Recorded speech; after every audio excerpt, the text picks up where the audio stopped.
The harassment is every day. I do not sleep. I cannot eat. Hilda Castro stands guard outside her home on Avenue U. She's found herself at war in the East End with her neighbor, a company that's been trying to demolish her family's home for years. Bulldozers have already taken down the fence, towed cars from the driveway of the Castro home, started demolishing the carport. When I showed up and they were tearing down the carport, like they were just taking a part of his arm, his legs, because I knew how hard my father worked. It hurts me.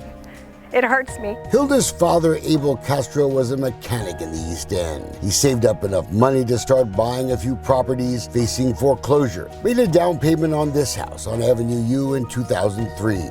It would become Hilda's home. It was located on property owned then by a Houston trucking company. But Abel Castro made monthly payments on his $47,000 loan for years, paid the taxes too. In all, his family says he paid more than $83,000. But something was wrong. My father was never given a deed. Once he made the payments, he always actually fought for the deed. One day, Abel discovered his investment was being ripped away from him. A new company had bought the land. The remaining mortgage was paid off. Then my dad gets eviction notice that he needs to move out of the property. There's been a legal war ever since. K&B Properties sued Castro, but he won. An appeals court ruled it was their property, but that the Castro family legally possessed the home.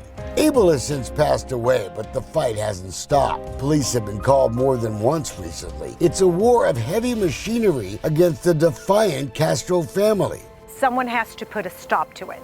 Attempts to penetrate Abel's home documented on camera. There's been times where I've had to sleep in the driveway in a chair because they have the machines parked straight into the carport, ready to demolish. For privacy, Hilda has erected large umbrellas to block multiple cameras that are set up on the edge of K&B's property, all pointed at her home. For the moment, the bulldozers can't legally move toward the Castro home. Abel's grandson got a restraining order. A court hearing in Probate Court 3 could soon decide the fate of the fight. First, a fight over the carport and driveway, then the rest of the home.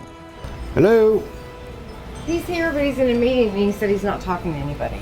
Okay, the folks at K&B sure don't seem like friendly neighbors. The company is owned by businessmen Brian Battle and Ken Armstrong. Hey, we're here with the infamous Kenny Armstrong. You may have been to Armstrong's infamous pool party down in Dickinson.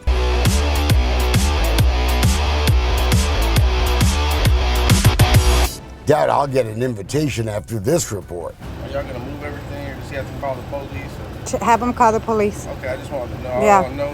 Yeah, no. I ain't with all that, but he's a dick, you know? Not sure which of the company officials Carl was talking about, but they clearly didn't want to talk to us. Maybe we made someone nervous. Watch as they closed the big gate right after I showed up. But take a second look. That gate?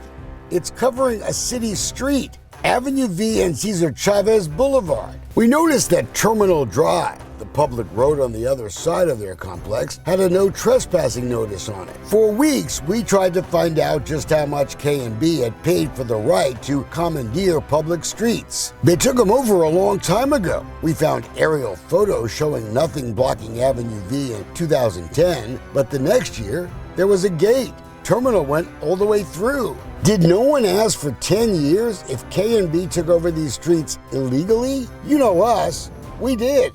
And we learned they had no right to do it.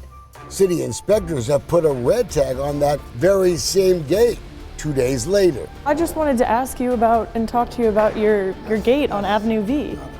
Not appropriate. You don't want to talk about, well, what's not appropriate is you guys have a gate there, and who told you you could do that? That's all I want to know. Because the city didn't. I have to fight for what my father fought for so hard. Down the street, Hilda Castro is more worried about what will become of her dad's home. The folks in K&B did offer to buy it, but she said no. If the bulldozers get the okay to move forward and destroy the carport and driveway, the electricity will be cut.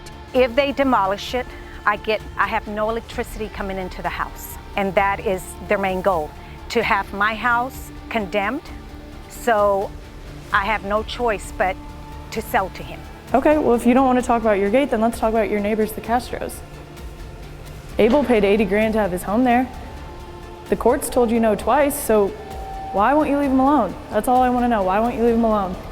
If a neighbor took a bulldozer to my things, I'd certainly want an explanation. You have none?